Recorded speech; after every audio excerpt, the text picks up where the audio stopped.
This is Trinont, and this is Path of Exile Necropolis. Papercut Drin just killed a crab god and moved on to Act 7 or that.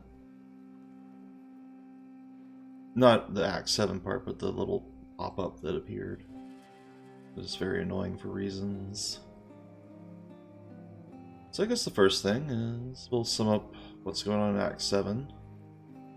Sends like, yo, Malagaro's here. And Whalem's like,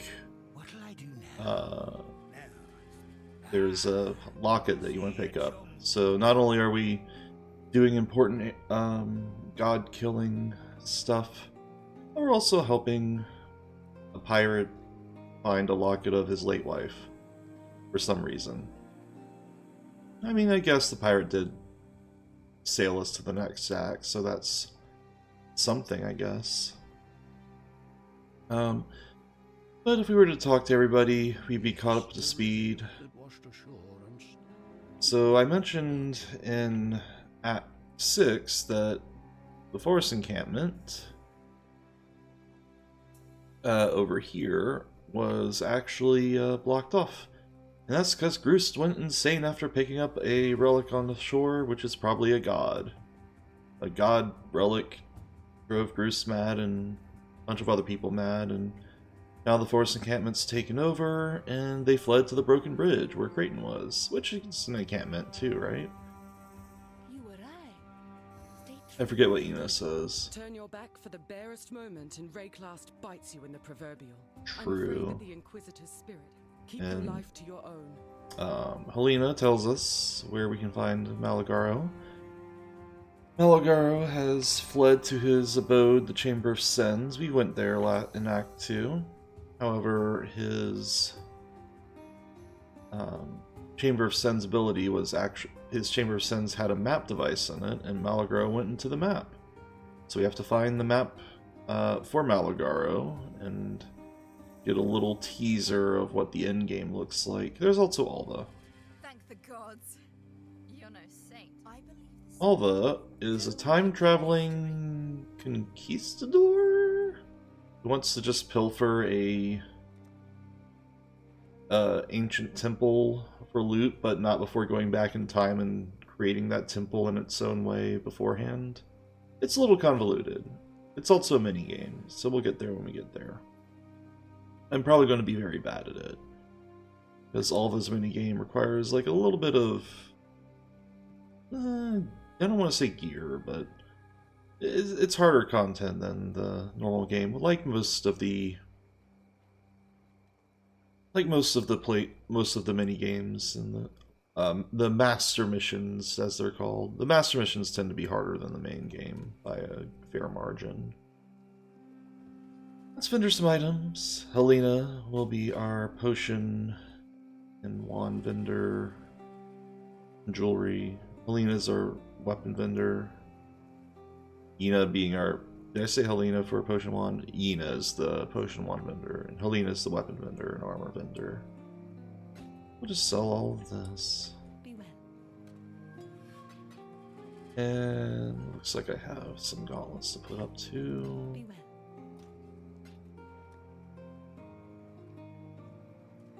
Now what I'm curious about is if my morgue has any new pieces of gear. Yes? Yes. Oh my god. I've been... Yeah. Alright. Well, start a playthrough. Got to see if we can make some better gear. And I think the thing I'm always desperate for is... A fire res would be nice. Let's see if we can get a fire res ring. This would be a good one here. We'll get a ruby ring with attributes, maybe. Increased chance of fire modifier. And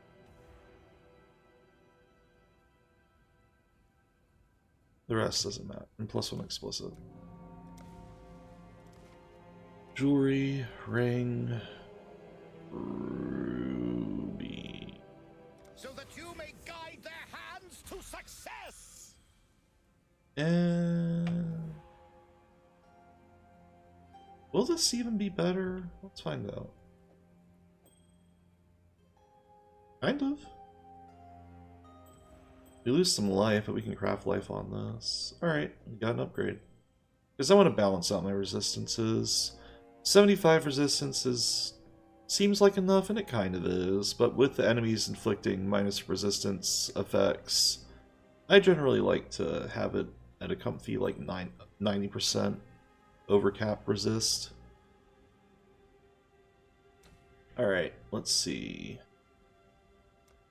Physical. Physical.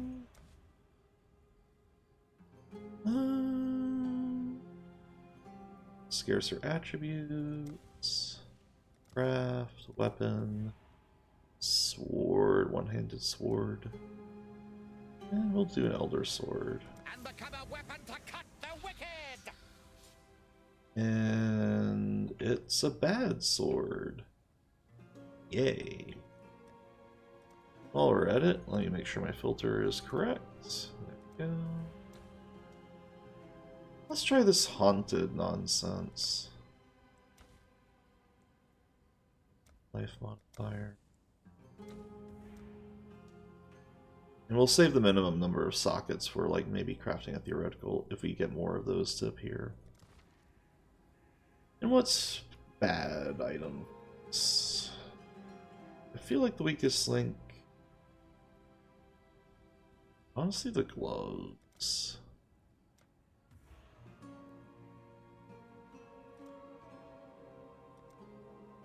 So that you may allow them to grip their destiny.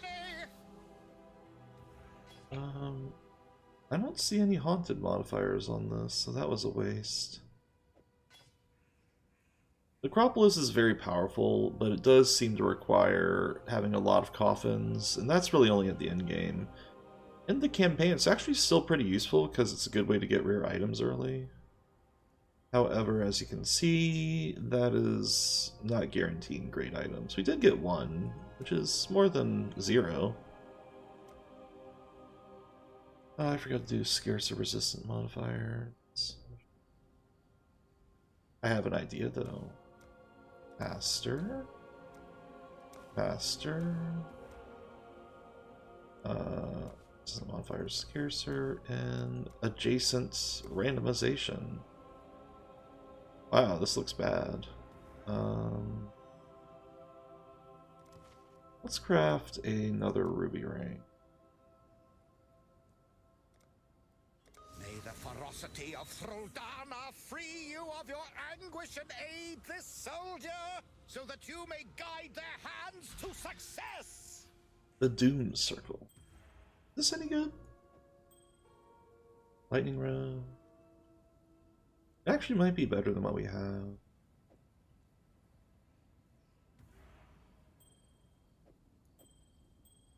You still lose a decent amount of life, but it's better than this thing, ultimately resistance-wise. Yeah, I'm okay with it.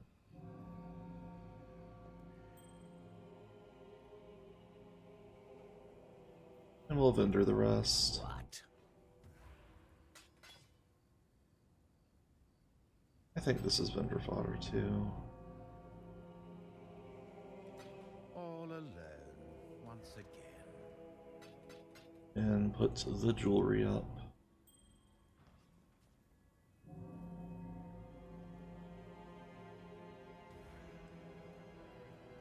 Oh, whoops, this is... Oh, this does have an open spot for life. Perfect. I love it. Here, let's craft some life. I think I used the wrong other one, but... 35 to life. And we're relatively okay. We still will want more life pool, eventually. What's our accuracy right now? Because we're using precise techniques, so we want that accuracy to be higher than our life pool. And that accuracy is only going to go down thanks to the mastery that -2 accuracy per level, but the flat 500 is very nice. Anyways, back to Act 7 now that we've dealt with all of that pesky Necropolis. So, you kind of go in a reverse route, much like the other acts, or Act 6 did. You go from the Broken Bridge instead of the Forest Encampment. Though this time Act 6 is... Sorry, Act 7 is a little bit more contained into Act 2's areas. There's no traipsing around into other acts early, but there will be new areas and different stuff still. All of the Part 2 acts seem like they're relatively similar, but they still have different stuff. Whalem's Silver Locket is always in this giant empty arena here.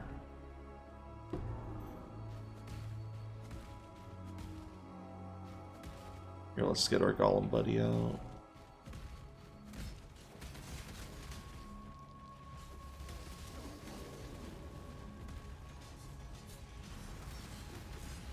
Aha, a invulnerability aura enemy with leech life, but I believe we have a passive that says enemies cannot leech life from us, so all the better.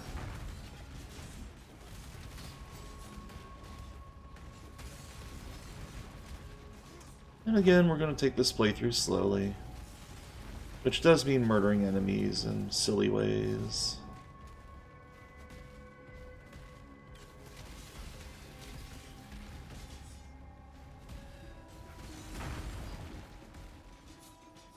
And just like that, the Broken Bridge is done. Do we care about all these enemies? Could put the All-Flame Ember of Soulfight in. It really doesn't matter.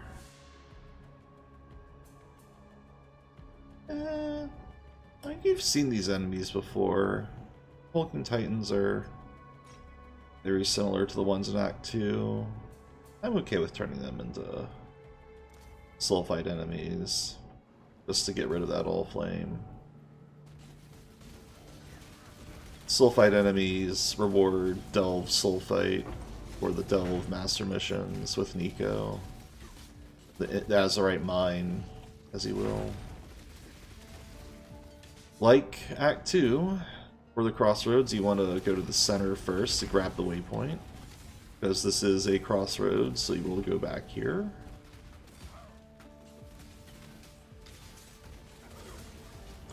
Hey look, there's Soulfight monsters. Killing them rewards a lot of Azurite, actually. Depending on how frequently we kill them, we might tap out, but I doubt it. In the campaign, at least. But I know in later parts of the game, replacing pack monsters with Soulfight ones tends to get your Azurite, your Soulfight to cap really quickly, even if you have a high limit of it. Alright. And, yeah, we were supposed to go to the crypt, and we know where that is because Act 2 taught us well. So, and if we open on the map, it would show us to...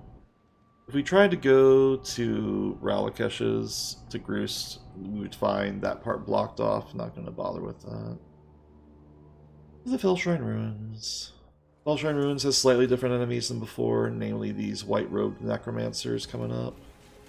Yeah, there they are. Usually they were black-robed. I forget their base default name. We're being attacked by exploding orbs. And overwhelmed physical damage reduction. Were we hit by this statue, all of our armor would be for naught. Because our physical damage reduction gets overwhelmed. And even our evasion would be in trouble because the precision aura. Ooh, a fancy foil though.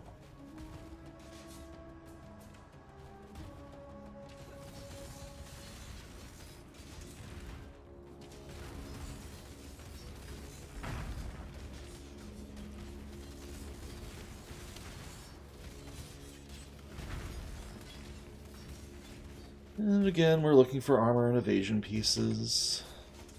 Well, preferably armor pieces. Armor evasion hybrid would be nice too.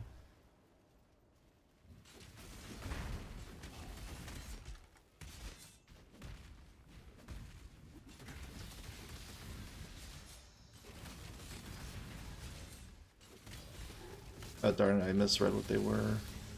But yeah, it's not just zombies this time, it's zombies and statues and necromancers. What are these called again? Darn it, they die too quickly.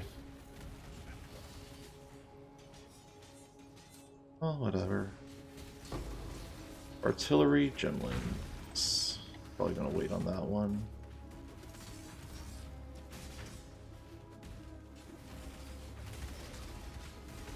Bringer of Souls. Okay. Never really checked the names of these enemies. They're kind of just all fodder. And time to ban an enemy. Matter.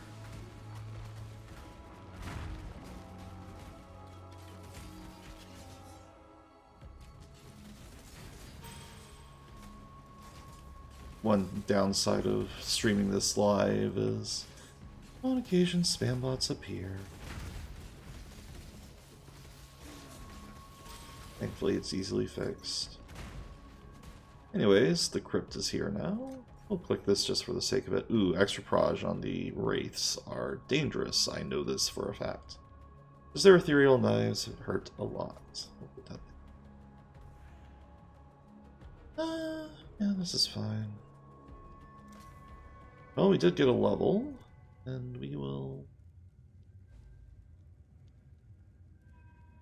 And I forget where I was taking this. I think last week did it, we got Bloodless. We got Impale Effect, that's right. I think going to... Honestly? Since we're going single-handed swords, Brutal Blade might be the way to go. We also want to get accuracy. Well, darn, I have to think now. Thinking is the worst. I guess we could get Juggernaut. It's not a bad thought. I also want to get accuracy, though. Oh yeah, there's versatility. This is actually a decent node to take. Kind of where we want it to be. It's a thought. Now this is accuracy and critical strike chance, so that's kind of a waste. Same with Eagle Eye. I would honestly say versatility is the way to go. Or master in a accuracy node somewhere.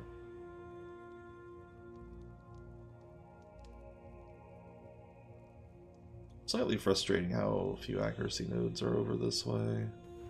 I guess we're getting... I guess Acuity is over here, but again, that's... Oh, that's stack speed. Yeah, that's actually might be the way to go.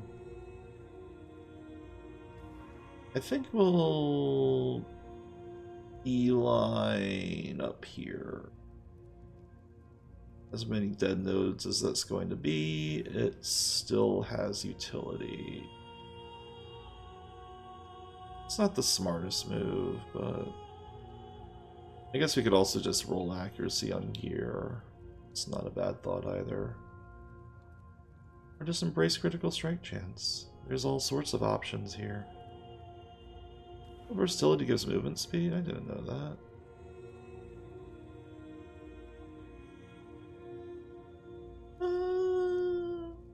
Well, I do want swords, so just go this way. Alright. And dexterity gives accuracy innately too, so there's a thought there. Ah, Gwynen's here again. Hello again, local. We've met all of the expedition masters, so in order, so now they'll appear in at random, and which one will be random. Here, let's do a remnant for once. Some of the rune. I'm never against treasure. And detonate.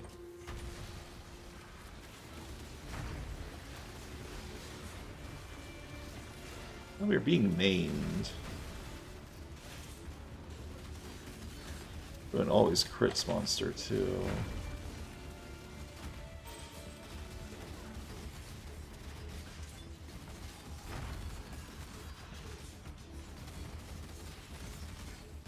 Honestly, the curses effect is the most annoying mod here. We take more damage, we're weakened by elements. Enfeeble's the worst part of it, frankly. So there are several types of curses. Most of them are castable by players, except for Silence. Silence is one of them. It's very rare. Barely appears at all in the game. Ooh, immunity to chill and freeze, you say. An instant recovery, you say. I will take that. A graceful sword. Oh, except I believe in traveling light, so... Do some inventory shuffling to travel less light. That actually could be upgraded, I think. Yeah, it has an open suffix, accuracy rating. I do believe if we put percent physical damage on this, we will net more than our cutlass. Okay. Easy peasy. So you may recall that the crypt had a Trial of Ascendancy in it, and just like before, the Trial of Ascendancies are in the exact same spots as they were in part 1. This will change in Act 8 onwards, because Act 8 onwards deviates a decent bit from the part 1 equivalents.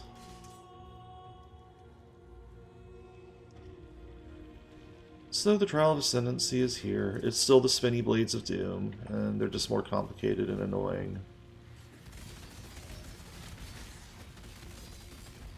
Wraiths are actually pretty dangerous enemies, because they do physical damage with spells, and spells can't be evaded.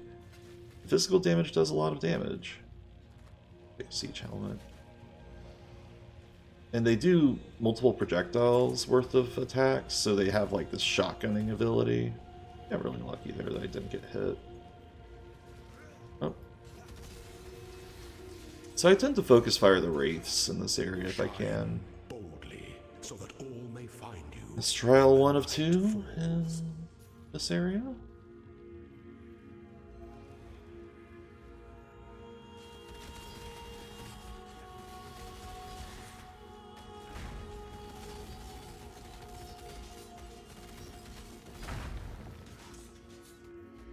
Ah, an essence. Well, we'll probably do an essence. We'll just want... I don't think there's any particular tells for where to go here to Malgaro's map. So we'll just wander around aimlessly a little bit. I'm going to actually go back to town to drop off loot. Picking up too much of it. I think that's good.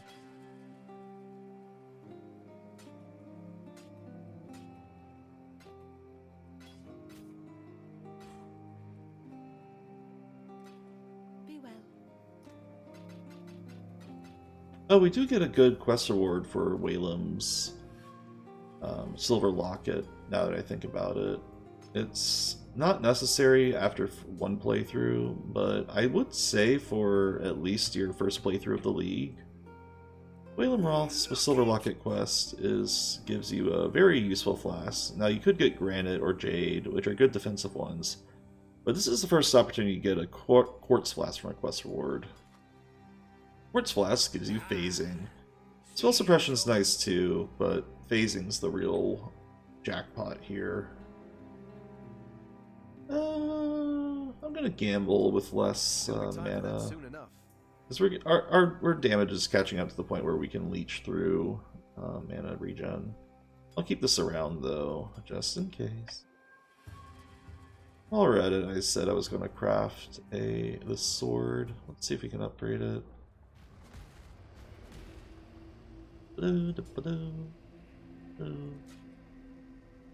82 to 139. I want to say that's more damage, but it might not be. Let's see. Alas, this attacks too much faster for it to really pan out. We're keeping it though because it does have accuracy rating. Alas, sometimes that happens. Alright, back to town, back to the portal before it goes away.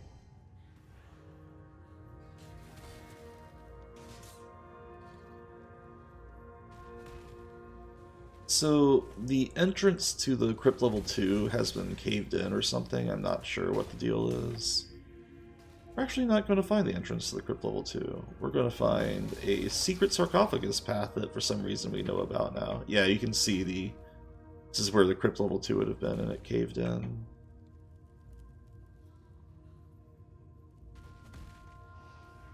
Unfortunately, there's no real tell in this floor, except there's sarcophagi.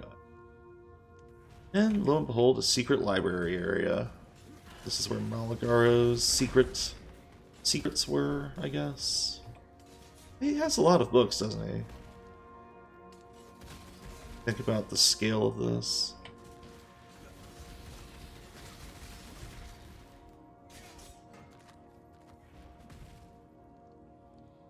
The map device is in one of these enclosures, where in this tile-looking set, where there's a T-junction into the center area.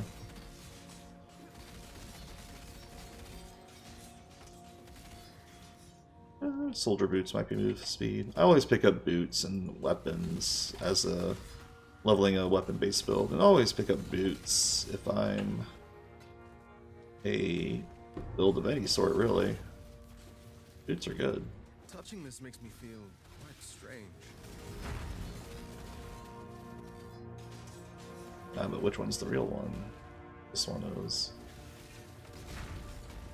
You can tell because the real one has energy shield. I thought that was a 5-link for a second. No movement speed, so no dice. Alright, well, we got the map device, nothing else here. Gun portals get used a lot more in later parts of the game. They know that you have them, and Yes, dead ends are less important than before. be kind if you can. I imagine it was no easy feat, removing that abomination from its... And Helena tells us that we can go to the Chamber of Sins now, which handedly is where it was last time. All Flame Ember of Anarchy.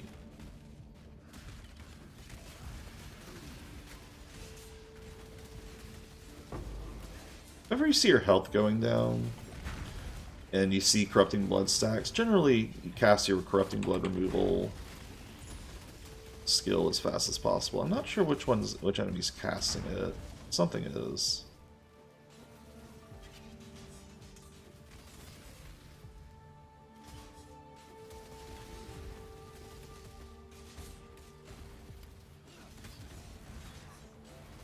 Now, about Corrupting Blood. Generally, I think the easiest way to solve Corrupting Blood, while there is ways to get Corrupting Blood immunity, I think the easiest way to solve it is to craft a flask that generally has instant heal, but that's optional, but recommended. But generally craft a life flask with Corrupting Blood removal on it. Immunity to Corrupted Blood when you're hit inflicted with Corrupted Blood. Because if you get hit with Corrupted Blood, you'll generally always want to heal through it, because you'll be taking damage no matter what. So Life Flask is recommended. Unless you're using other means than life or not using Life Flask at all. Which is more advanced anyways. And Corrupting Blood in a Life Flask that removes Corrupting Blood will make you immune to Corrupting Blood for a few seconds. The amount of seconds varies between how powerful the flask is, or how powerful the flask stat of the Corrupting Blood removal is.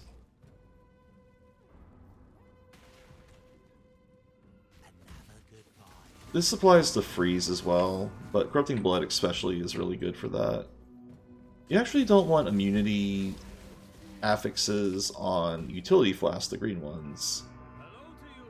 Hey, Silk is here. Yeah, Silk was in Act 2, he's not in town. And this is a prelude to what we're going to be doing later in the act. Malagaro's Manifest. Malagaro doesn't have voice acting in this act. Neither does Doidre, but Doidre never did to begin with. In this part, rather. So he's saying something about wanting to leave the world, and lo and behold, there is an alternate dimension in the map device. Anyways, Silk is like, hey, there's in the Nightmare World the Black Death, which was a spider mini-boss in this area before, is now in the Nightmare World, and let's get the venom for it. Silk is into spiders now.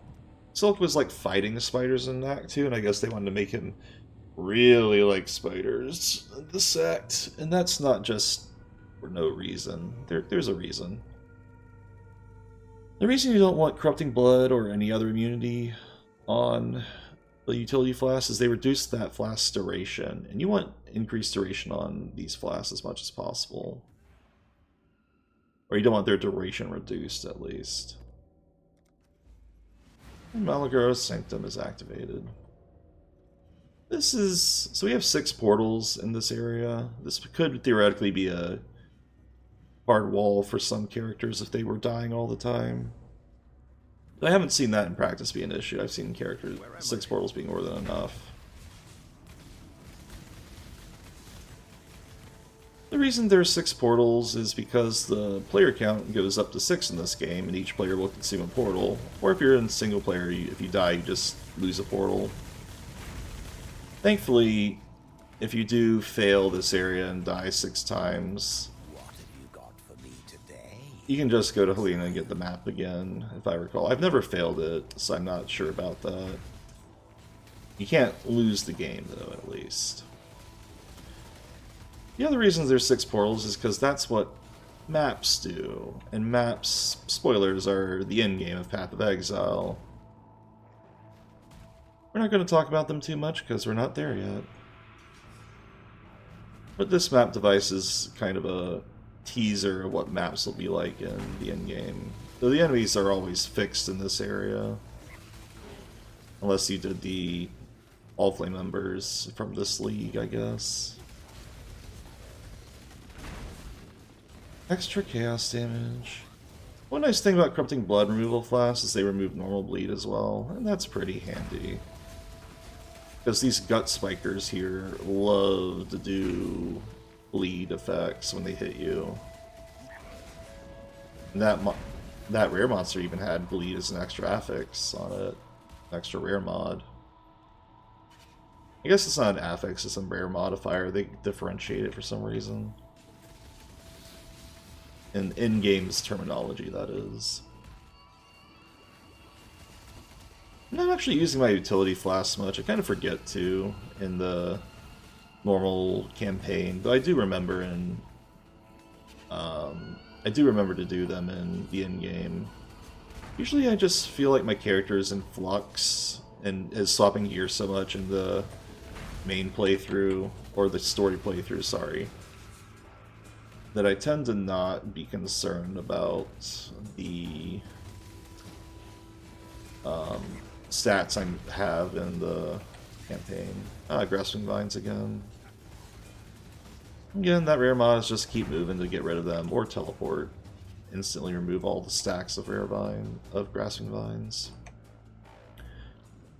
So for this area, you want to look for the corners of the islands, because there'll be tiny little bridges that are kind of hard to see on the minimap unless you know what you're looking for. It's generally hug the walls. I want to say it usually goes from left to right and down and up, and lo and behold, I was correct, and Malagara's Sanctum workshop, sorry, is here. Does this look like a workshop to you? It's just an arena. I guess there's these little platforms. Malagaro does a teleport attack.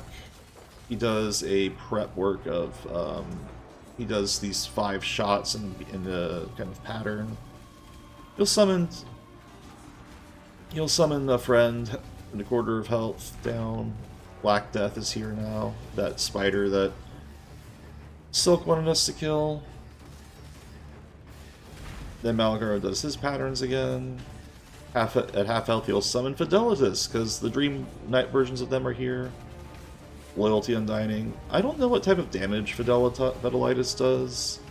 I want to say lightning, but it could be some chaos. It doesn't matter. And then the final phase of Malagro, he will do this move, the Shadow Clone attack. And he's dead. Easy. That's 2 for me, artist, but who's counting? But who's counting?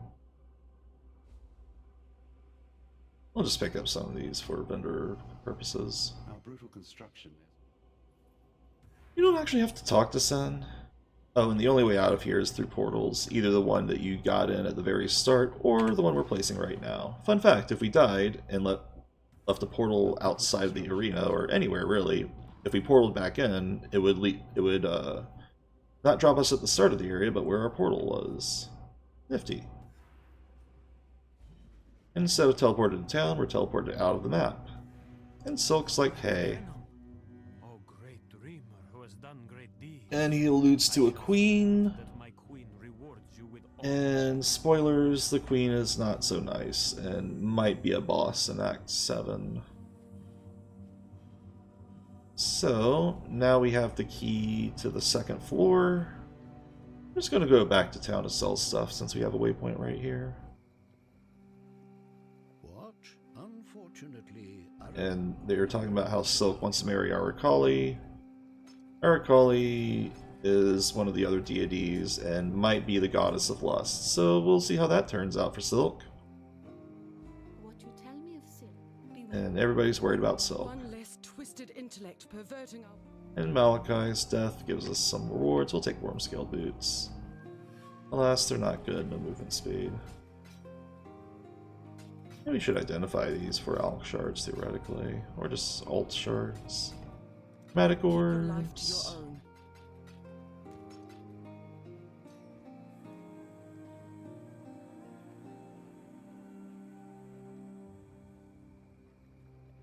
And back to the Chamber of Sins.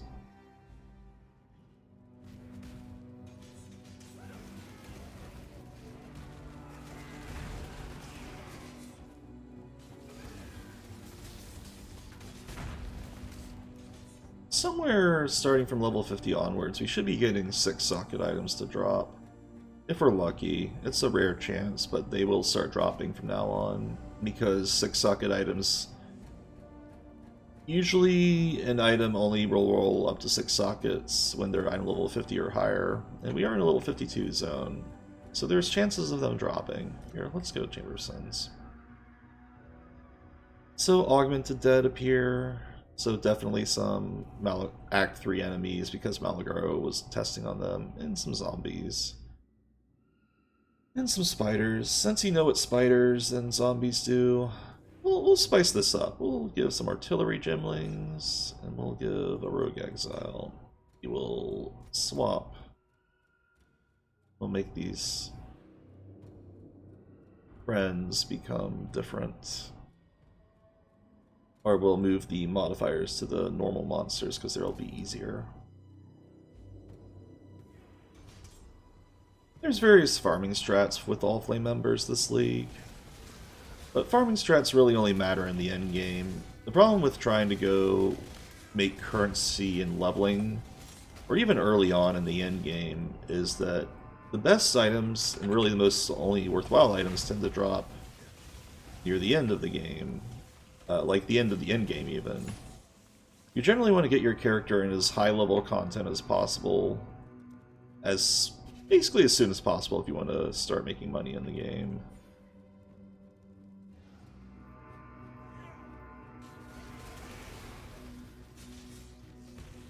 Now there is, like in Act 2, a Trial of Ascendancy here, so we'll be hunting it down. There's also Plague Wretch.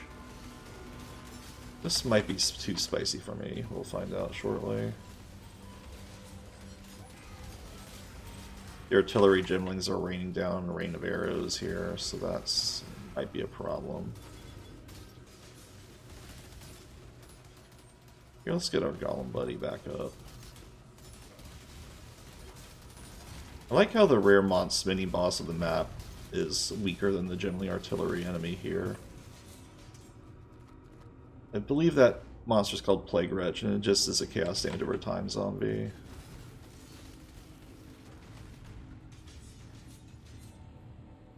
Fun fact about Rogue Exiles, it doesn't really come up, but they drop a full inventory, a full set of inventory, no matter a gear slots always. They're not always rare. I think they're at least magic. So if you come across a Rogue Exile early, it actually does equal getting a decent amount of items. But we're not that early on. Alright, so we could go through this area normally and use the switches, or we just teleport over things, and I much prefer to do that.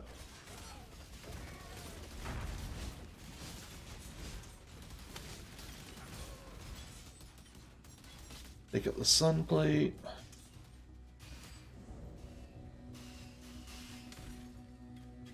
See, what we're supposed to do is open these doors up. Well, those just equal shortcuts, but for this we're supposed to do a timed crank, and we go around.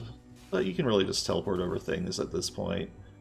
There is a game mode where you don't get movement skills that teleport over stuff, called Ruthless. It also has a bunch of other debuffs to characters just to make the game harder. Quote-unquote harder. It's more like it makes it more tedious. For a lot of people, at least. Now that being said, we're not playing that mode, so we're going to jump over things if we can. Consideration and hesitation.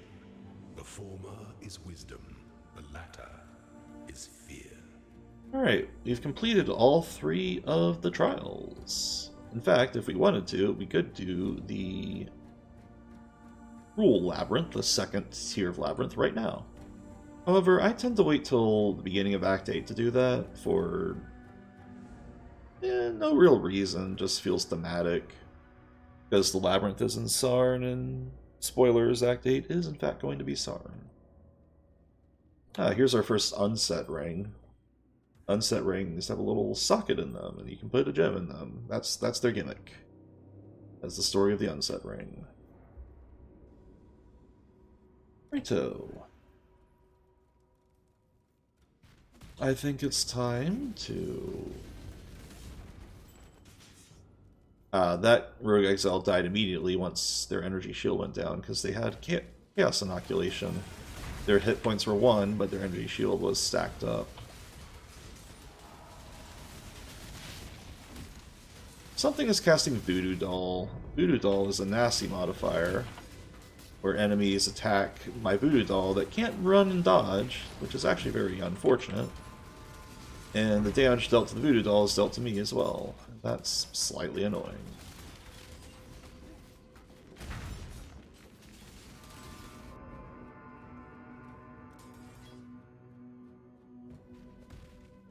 Ah, hideout appeared.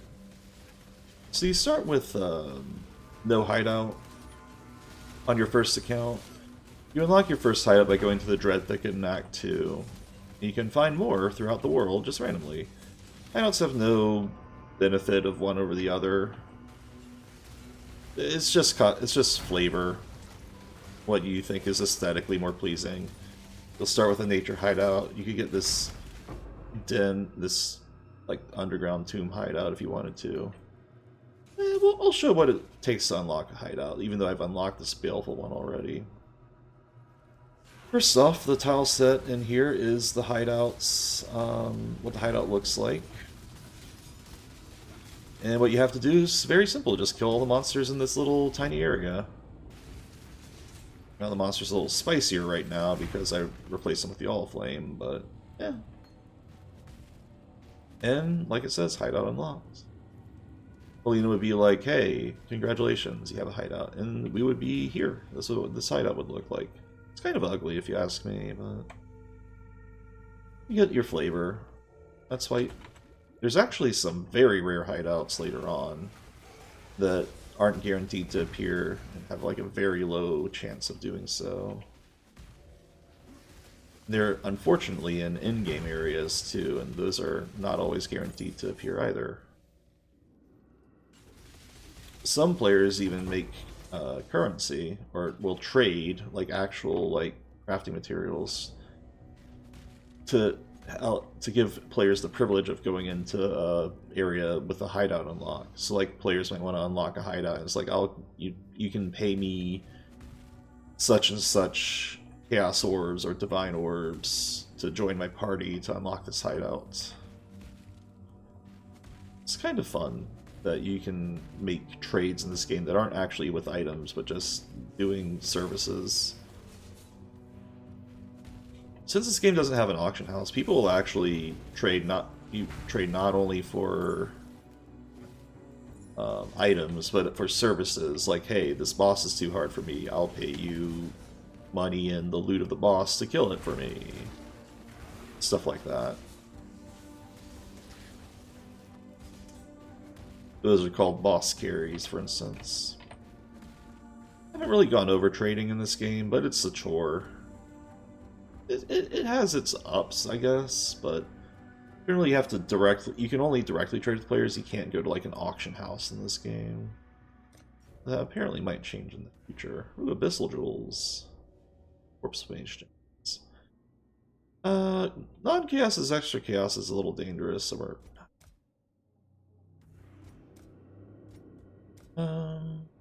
let's replace the spider and the rocks. We've seen those enemy types before with these friends.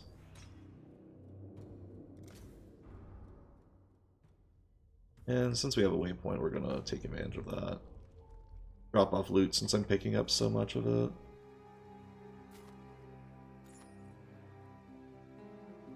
I'm going to say that none of these are worth keeping.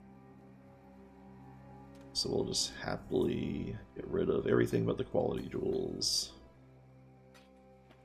Quality jewels are worth hoarding because because of the quality recipe that I've brought up in other episodes of this playthrough. Where if you sell 40% quality total of items, you get a gem cutter's prism. There's actually a gem tab you can buy that I have right here, and let's do a gem cutter's recipe. 7, 8. I like to count the amount, but you really don't need to. I just grab them all. In fact, we'll just grab them all and not sell the spare. If you're a spellcaster, it's worth keeping some gems as well, because if you sell a weapon, caster weapon with a 40% quality's worth of gems of one tag, like fire or something, you'll get a +1 to all spells of fire type or something. Alright, so it seems like the low ones are neat. There we go. Be well. And we got 2 gem cutter prisms, but since we're not a caster, we don't need that. We do not need that recipe. Alright, back to the den. So it turned out the den had a secret path. The Chamber of Sens, where Piety was, had a path to the den, and the den will lead us underground to where the old fields were. The old fields got blocked off, and that's why we are going in a long route. It's kind of like the quest in Act 3, where we had to go through the sewers, but this time it's a cave. Abyssal monsters normally appear in those green abysses we came across. And there's a chance they'll drop some eye jewels, which aren't really that good. Now, if we came across a Stygian Spire, that's a completely different story. You die rather well. Lightning Mirage is probably one of the more dangerous modifiers until you're immune to shock. Because these... Basically, when you hit a Lightning Mirage enemy, a Lightning Mirage will appear, chase you, and then explode.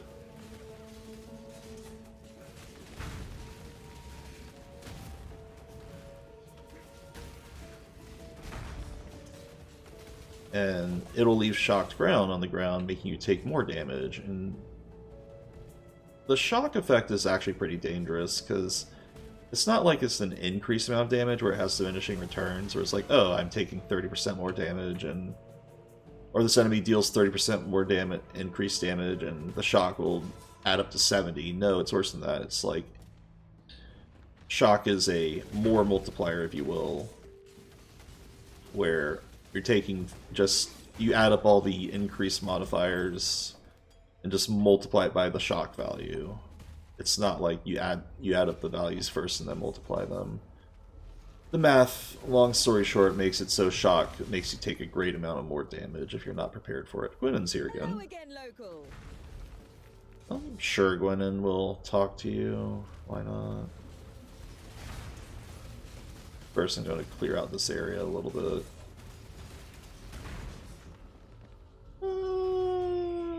Avoid all damage stinks. You do have to read a little bit here, which is frustrating. Expedition has reading, and I tend to not do it in the end game because of how tedious it is, but whatever. Alright, let's just go. Blow it all up. Expedition music starts playing. Tends to be when you do a league mechanic. League mechanics being all these mini games. Special music will kick in related to that league. Expedition has some soundtracks. Legion, that crystal in Act 1 that we came across, if you remember that, has special music. There's even areas later on in Expedition that have bosses that have their own boss fight music. Pretty fun. I guess it's expected to have have different music for different content though. So I guess it's not too shocking. I didn't mean to click that town portal. Alright, well. Almost out of here.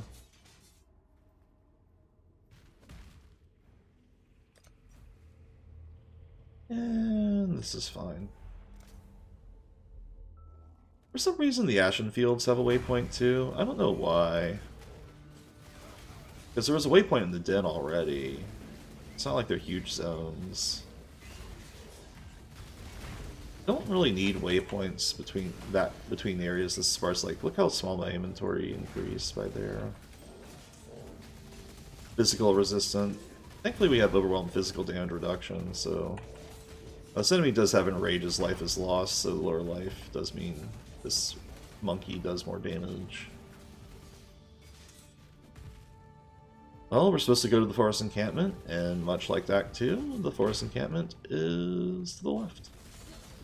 To the west. What? Except this time, it's not a town. It is in fact a boss fight. Ah, Battle MLR. That's a tier weapon. So there's a Corrupting Tempest. One of the common packs says spawn a Corrupting Tempest on death. Tempests were actually a league one time, where certain zones in that league would have Tempests periodically appearing. They would do various effects. There's the Corrupting Tempest, which makes items that drop corrupted if you're inflicted with the Corrupting Tempest effect. I got frozen there, so I had to cast my freeze removal flask. It's pretty easy to tell when you're frozen, because you can't move. Ode to Ralakesh. So Ralakesh is like god of a million faces or something, and possesses people and makes them crazy. That's why he has so many masks. Ralakesh is really just a big totem. So Groost's fight, first you fight packs of monsters, artillery rain appears from the sky, then some direwolves pop in, and then a Hellion, 2 wolf ads, and then Groost himself pops down. Groost is actually kind of a tough customer. I'm glad he didn't fight us in Act 2. Maybe he's powered up by Ralakesh though. Mostly just shoots spears.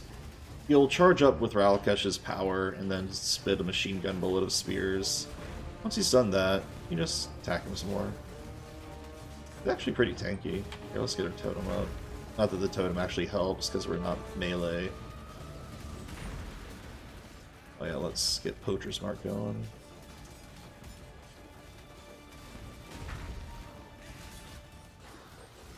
Generally, I like to stay in the center of the arena and dodge the projectiles if I can. And then, after a while, all of Ralakesh's minions die. 4 minions. Yeah, this would be good if it had stats relevant to us. When you try to control everything, you ultimately control nothing. Ralakesh is trying to possess everybody. I wonder if this means Helen is available. Ah, best leave that be. Yeah, probably good idea. Duelist. Ralakesh is actually a pretty good Pantheon because taking reduced bleeding is very murderous in later parts of the game. And so it's not a bad consideration to take Ralakesh's power on your journeys. But we're not going to do that. Northern Forest teleports us to... Since that was a halfway boss, the waypoint is automatically unlocked. Faramir is the one who gives us quest reward skill books for killing gods. It's like, hey, congratulations for killing a god. Good job.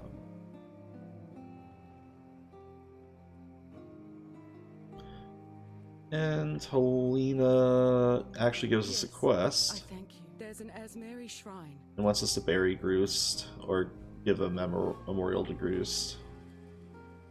You could actually find that shrine in Act 2 that Helena wants you to bury Groost at. It has a lot of life. We can soak the lightning resistance.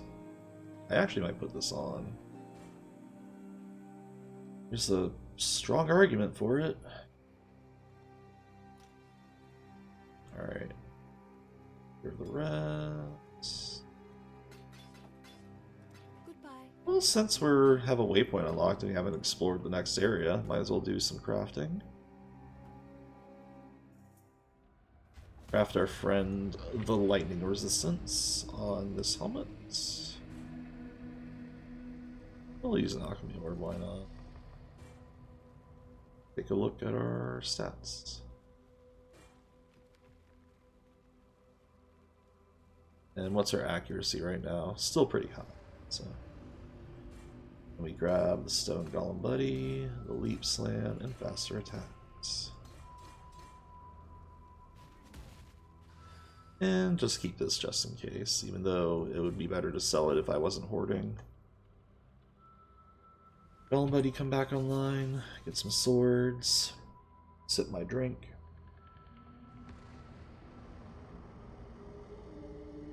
And on to the Northern Forest.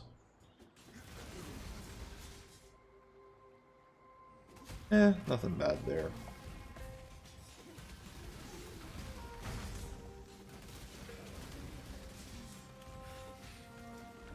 Or haunted modifiers. More fodder for the pile. Or fodder for the pile. Ah, exploding crystals. If you see crystals on the ground, they explode, they do chaos damage. They're placed per hit. They actually do tons of damage, so I wouldn't recommend getting hit by them. It's actually hard to notice them if you're killing monsters too fast, so that's slightly annoying. I got a unique ring. This is Venopuncture. It's something like, if you chill and bleed, you get... Like, if you flick chill and bleed, you get special effects. The thing about that is you'd have to deal 2 types of status ailments, and that's slightly difficult. Hybrid elemental and physical is a little difficult. It's not the worst. But bleed and poison tend to be harder to synergize with the elemental ailments. Chaos damage and physical damage specifically are harder to synergize with elemental ailments without special gimmicks.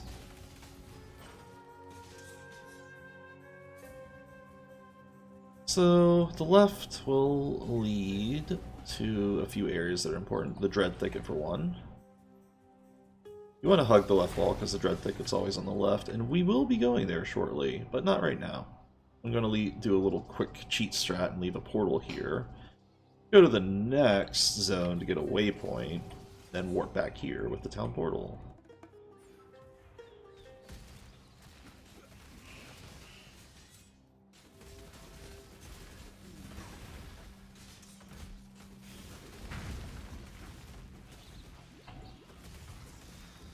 And we got a level, we're over 2,000 life, which is very nice.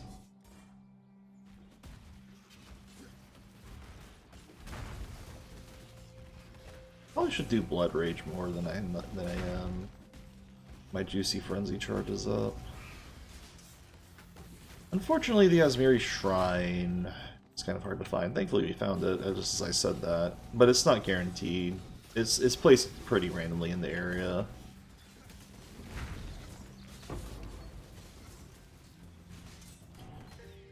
And just activate it. Some skeletons pop out. We actually don't need to murder them, but we will. Why not? Alright, let's leave. Outside area. We never went into these. Eh, sure, why not? We'll explore one. Outside areas, Tears in Reality. They always have a mini boss at the end of that are tied to Val Zone. They have modifiers on them, like the poison on hit and the whatever the other one was. This is fire.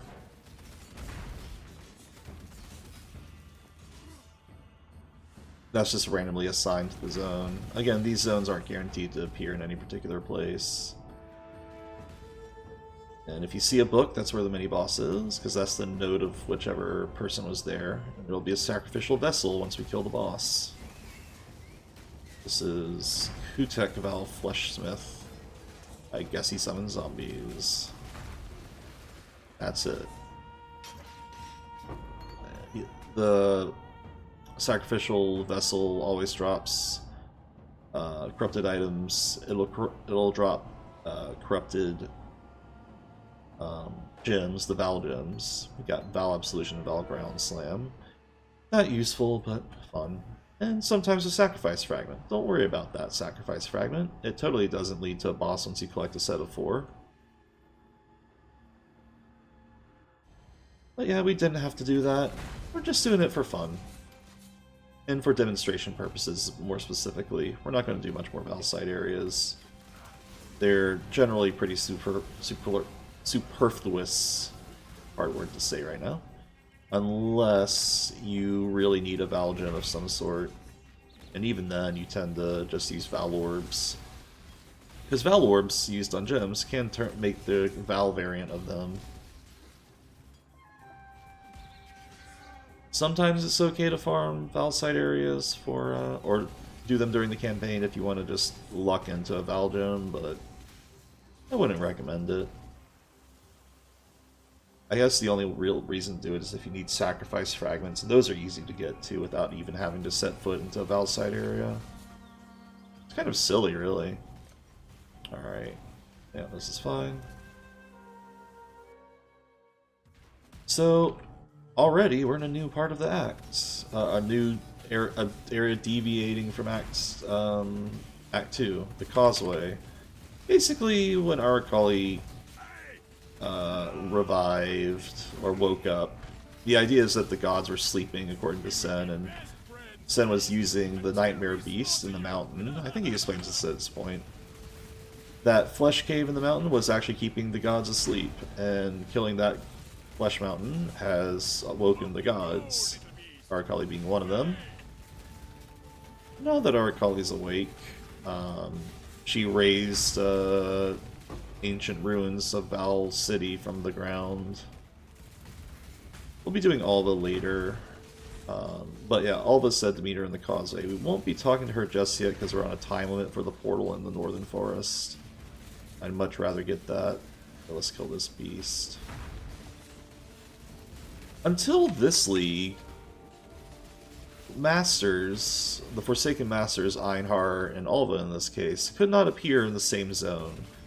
It'd always be either Alva or Einhar or Nico. But as of this league, so really recently, the Masters could appear in the same map. And that's kind of cool. They got rid of the ability to summon them by command as a result in the endgame. There were mission... you could select a mission and a Master would appear guaranteed. But there's other ways to guarantee them, so it's not a big deal. Anyways, you want to find the center of this area. Quite quickly, too. I always feel rushed. There's also a crafting recipe here. I forget what it does, but... there it is. It's always next to the waypoint. Bold damage rank 2, sure. Warp out. And this is one of those shortcuts you can do if you're new. Oh, movement speed, 30%. That is an upgrade if we can craft resistances to fix our stuff. I think the rest is not good, though. So we'll vendor a few things here. I don't think this is good.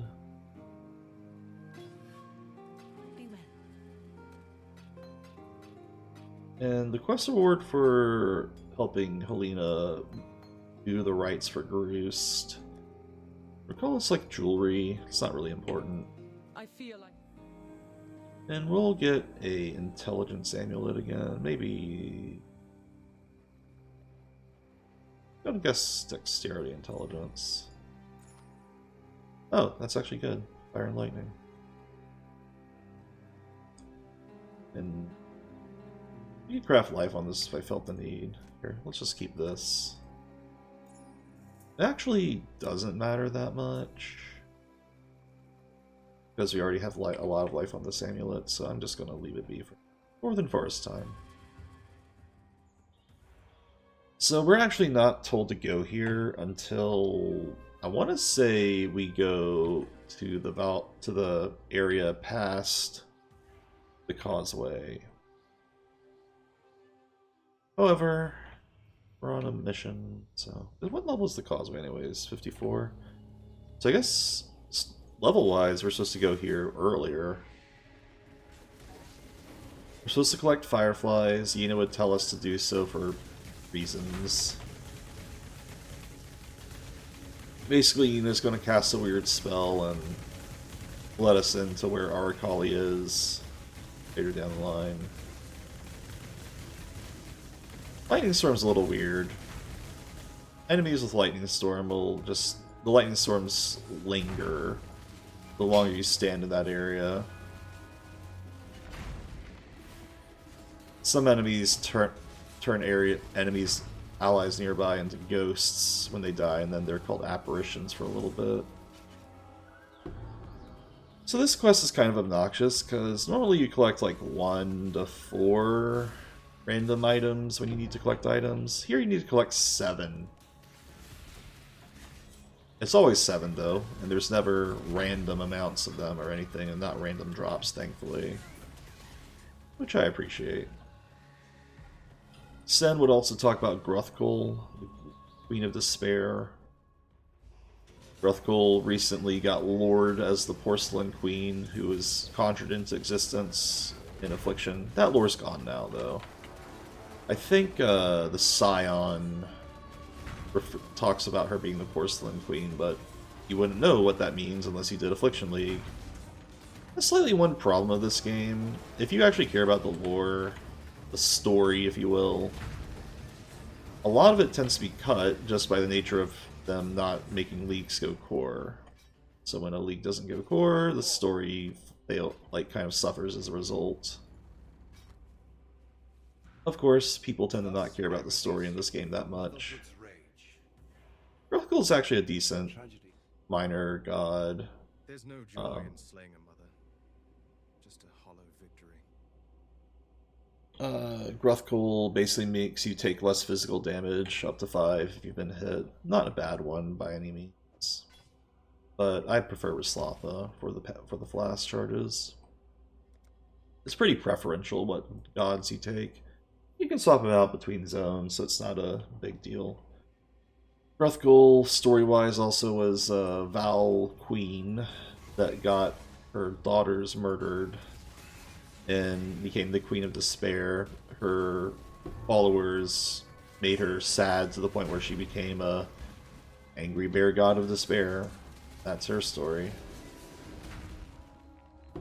The whole was conjured into existence thing from the Wildwood only happened as of the league before this one, the Affliction League.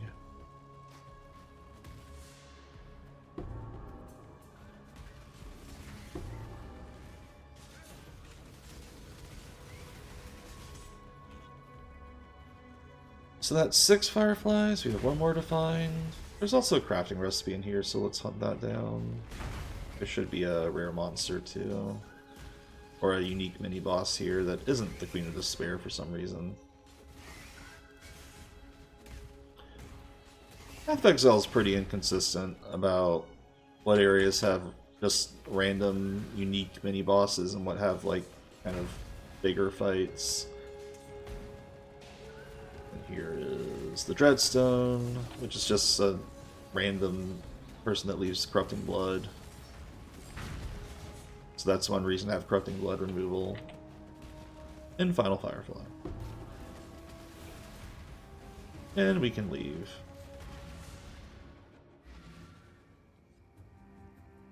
So the grieving. Yep. Grieving Mother sleeps some more. We get a skill point. I was going to go with swords, so I'm going to stick to that. Actually, I might go for Acuity soon, too.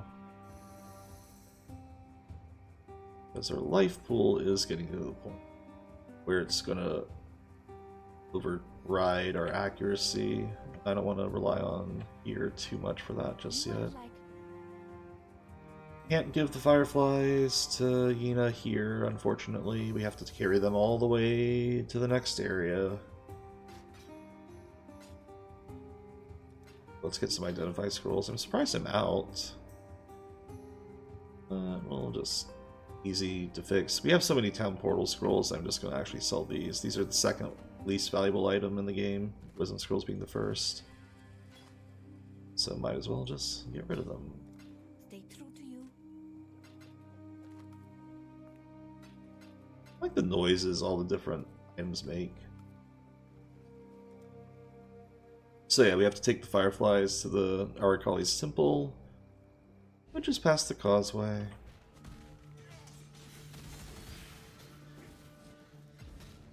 If we come across Alva in the next area, I'll do her event, but frankly I don't want to deal with her minigame unless I can encounter her fresh in a zone. We'd have to backtrack all the way here to where she first appeared to do that, and I'd rather not. At this point, Whalem would give us a quest to find Kishara's star to see if he should reunite with his granddaughter Lilyroth. And Kishara's star is like a prophetic thing. And this is an important quest to do because we get a skill point for it. But we'll do that after we jump into here. Now, I mentioned most areas are either have tells, or if they don't, they're not too hard to aimlessly wander around. Val City is the exception. Val City, how to put it? It's a terrible layout to the point where people memorize, or try to memorize, the different tiles that it can spawn. It's probably the hardest area easiest area to get lost in, with the ratio of the hardest area to read to where to go in the campaign. For new players at least. And I guess veterans who still haven't learned it like me. What have you got for me today, Exile?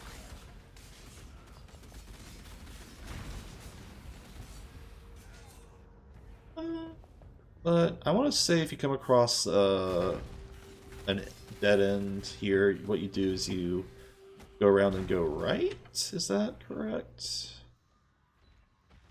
Oh, Alva is here. Okay. She has a high chance of spawning in areas that aren't the causeway. If you come across in Act 7. So long story short, she's found certain areas that are easy to time travel to. And she can do temporary time travel. There's a legendary Temple of Otswattle full of loot, and we are going to time travel. Every time travel, every incursion has two architects arguing over how to craft a room. You kill one of them, and the surviving architect crafts a room for you. Now, the time travel is fueled by blood, or murder. So in order for the temporal stability to stay, and yes, this is the lore of it. You have to keep killing to increase the time limit. It's pretty convoluted, isn't it? In addition, the exits to the temple are not constructed yet. In order to make them, you have to kill monsters and get a stone of passage to appear. Now, unfortunately, I kill very slowly. Or too slowly, at least. Good job, So I Exile. only had enough time Good to see you survived your first to upgrade the adventure. area. Which is why I said Incursion is not going to be something I'm going to do much. We're definitely going to skip it if we come across it later in the campaign, because my damage is... it's kind of hard to do if your clear is not good, and my clear is definitely not good. I want to say the read for this is that I'm supposed to go around and go to the right and then around. We'll see if that's actually true. Oh, I was correct. Yay! We survived the Val Temple, and we're not going to do much more Alva. I do not care. So Yuna's like, I'm going to turn into a Firefox and break through the firewall, I guess. Stall you block Origin, I guess. That's a pun. I'm sorry. This is our last chance to really go to town in Act 7. So might as well turn in the quest for Wayland. Get a skill point. Check the gear. Fair winds and calm sea. What the hell is Pondium? Think of the worst place you can imagine. That's Pondium. Oh, Pondium's the Heroes divide. pirate area. I wonder if that's going to appear in PoE too. Probably not. With the spirit. That'd be cool if it did, though. Alright, so, the Val City. We are done with it. We can go to the Temple of Decay now. Is there anything here that matters now?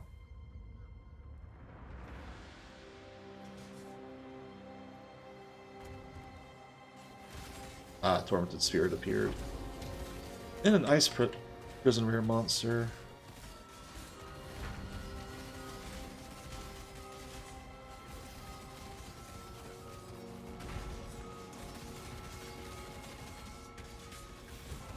Ah, 5-link option appeared. That's actually very useful in the campaign. 5-link, especially 6-link items, are pretty darn rare. Especially in the campaign. They're actually technically the same rarity in the endgame, it's just that you get much more item find in the endgame and kill so much more and grind so much more in the endgame that you're more likely to find. That's why you're more likely to find stuff there. Arakali's Simple, Spider God of Lust, you might imagine, has a temple full of spiders. Go figure. And Val enemies too, because she's the Val goddess of lust. Literally wants to fuck the world to death or something. Belt's welcome.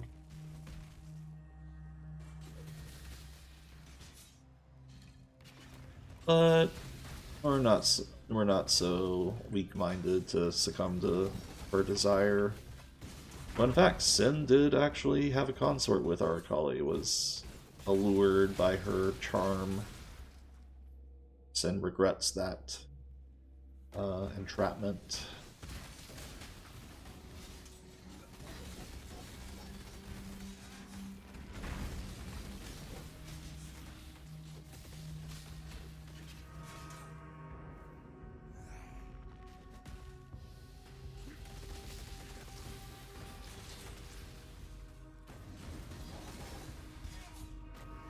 Temple of Decay has multiple floors.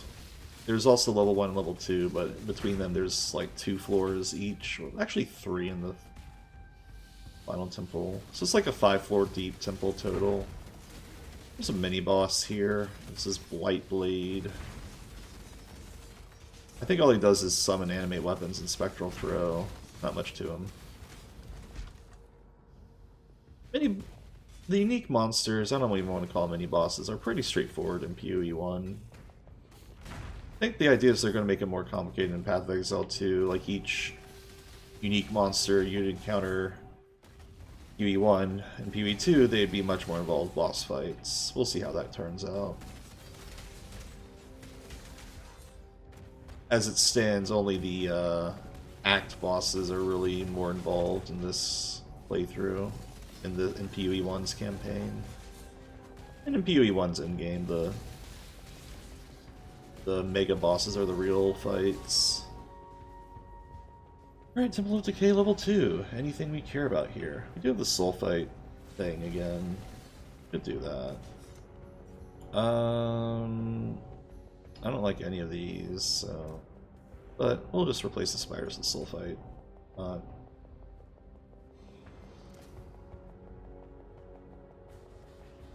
Orb of Fusing drop rate. That's actually pretty nice. Goddess of lust better be worth it. There's the soul fight friends. A lot of chaos damage in the Temple of Arakali, but you can see even with negative chaos res, we're not really dying that much from it. The Temple of Arakali does not, like, chaos damage is not really designed to be capped off early on. No, it's nice to have, you take less damage, but either chaos damage is avoidable or it doesn't really hurt you that much.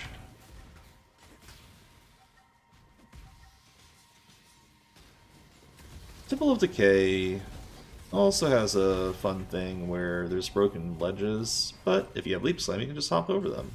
Or any other gap closer skill, except for Dash, because Dash is too short range. If you have at least Flame Dash or Frost Blink, you can leap gap over them.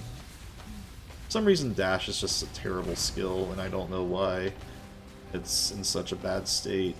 Yet here we are.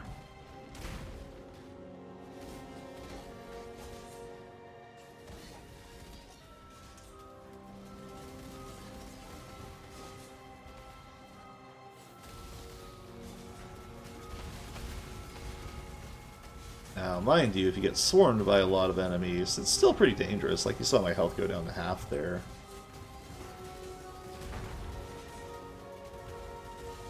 There's a multiple projectile enemy here. These sulfite enemies are also pretty physical resistant, if I recall.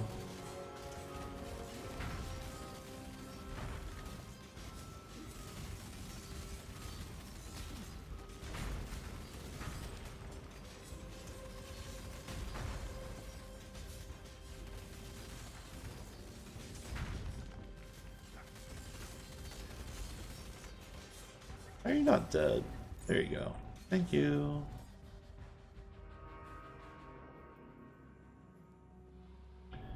Now you can tell when you're on the final floor of the Temple of Decay, not only by counting to 3, but there will be a... the top floor will look different. It'll be all a little bit more purple, and you can see the water on the ground a little bit more.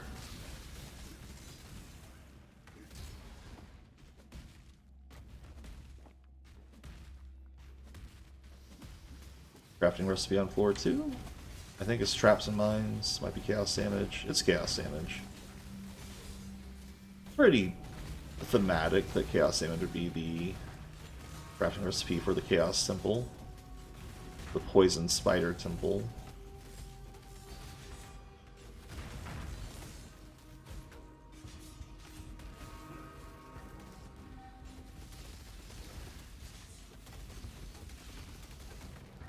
Extra, so Siphon's Mana deals lightning damage mod, leaves a donut around an enemy, and if you stand in the donut, you will lose your mana and take lightning damage. Pretty straightforward.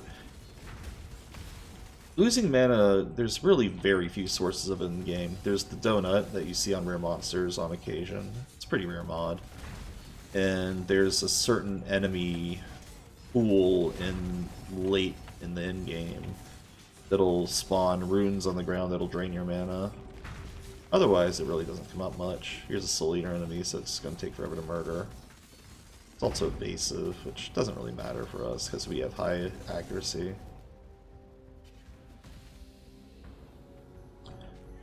I think we're on to floor 3. Yeah, see how it's more purple and eggy? There's more eggs, spider eggs. So you know we're on the final floor. Easy. I really like the fight coming up. It's going to always be on the top left for what it's worth. And floor 3 is very short. The music is really good here. So this is our Akali wall boss. Always appears on the ledges. Generally, you want to not face our Akali when she's winding up an attack. She also summons eggs. A lot of chaos damage. The other big gimmick is she has these crosshairs that shoot chaos damage lasers.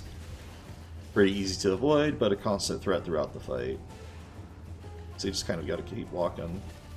The biggest worrisome attack she does is when she leans forward and doesn't do anything for like a brief second, she is going to cast laser beam shotgun attack. And it really hurts. Halfway through the fight, she'll... well, we'll see. She'll do something. At half health, rather.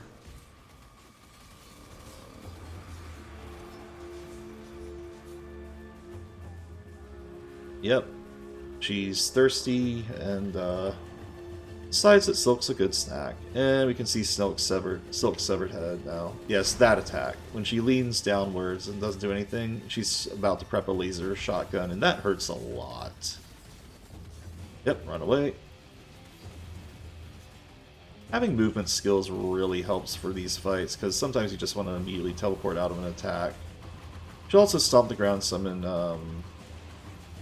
these purple orbs. And that's a dangerous attack. She's dead now. I believe in traveling light. Is the true climax of perverted lust. Our Akali's... Many an artist of Esmerian. Our Akali's deity power. If was the goddess of lust, then I'm considering an oath of celibacy. Wall duelist. Our Akali's mitigation against damage over time is essentially her gimmick. And if you have means to take a lot of damage over time and remove that damage, she is very good for that. We will actually take her ability in the start of Act 8 for damage over time reasons. And Nina is not Firefox anymore. Yeah, she went back to Chrome. And we'll get the portal to Act 8, just so we don't have to do this area again. But I am going to warp back to Act 7 town. Characters have things to say about... Many an artist of Esmerian. Goodbye. Oh, I guess he had something to say about Silk. But yeah, we're done with Act 8. Cold lightning res... that's not really about you. A lot of life, fire and cold. No lightning, though. Put an open suffix for lightning. We might keep this.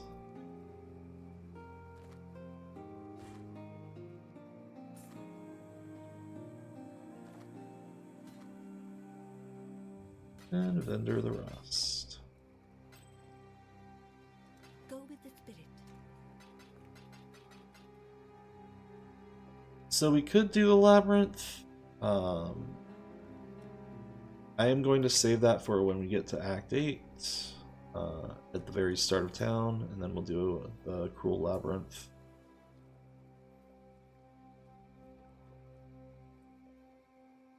For now, though, Act 7 is done. Act 8 will take us into the city of Sarn again, wherein Doidre Darktongue abides. For now, though, this Act 7 session is over. I'll probably be streaming some other games for people watching the stream. But for now, until next time.